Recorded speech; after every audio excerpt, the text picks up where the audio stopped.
There was a time in my life when everything felt like it was closing in on me bills piling up, jobs sucking the soul right out of me, and this nagging sense that I was just drifting through days without any real direction. I was living in this quiet little suburb outside Atlanta, in a house that felt more like a cage than a home, surrounded by neighbors who seemed to have it all figured out while I was barely holding it together. It started with this weird pull inside, like a whisper in the back of my mind saying, "Hey, Mike, you're meant for more than this grind." But I brushed it off, figuring it was just exhaustion talking until one rainy afternoon when I stumbled onto this old Bible in my attic, dusty from years of neglect, and something shifted, like the universe itself was nudging me awake. Back then, I was tangled up in all sorts of messes. Me buddy Tom, who lived next door, was always pushing me into these shady side hustles, promising quick cash, but really just dragging me deeper into debt and doubt. He'd show up at my door with that smug grin, saying things like, "Come on, Mike, life's too short to play by the rules. Let's flip this property, cut a few corners, and boom, we're rich." But every time I went along, it left me feeling empty, like I was betraying some part of myself I couldn't even name. The real kicker came when Tom tried to rope me into a deal that involved skirting the neighborhood HOA rules, faking some documents to grab extra land from the community park, all because he was jealous of the folks across the street who'd built this fancy extension. "They're hogging the view, man." He'd sneer over beers in my backyard, his eyes narrowing like he owned the whole damn block. I remember the argument that night, me pacing the kitchen, heart pounding, telling him, "Tom, this ain't right. We're messing with people's lives here.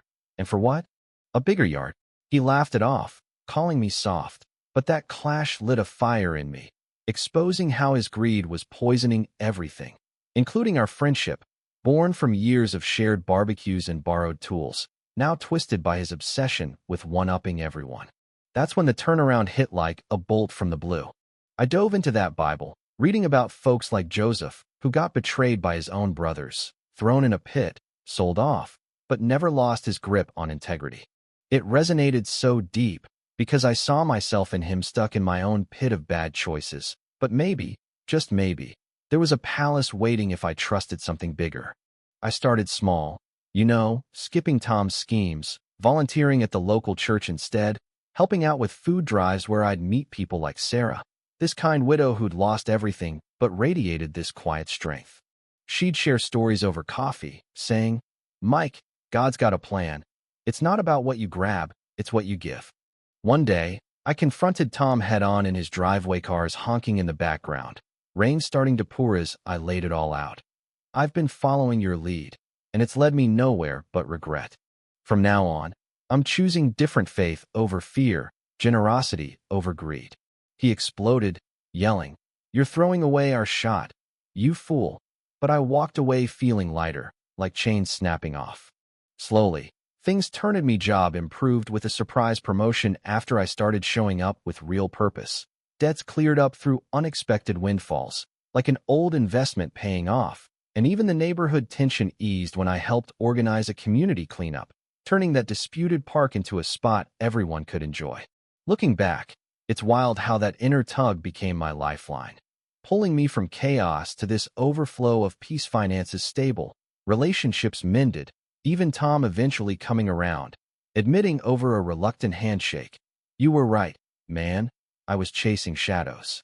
But here's the thing that still gets me thinking: was it all divine intervention, or just me finally waking up? Makes you wonder about those whispers we all hear sometimes. What do you think? Have you ever felt that pull, or dealt with a Tom in your life twisting things for their gain? Drop a comment below, share your take on where real justice fits in these community clashes, or if faith really flips the script like that. I'd love to hear your stories. Hit like if this resonates, and subscribe for more real talk reflections.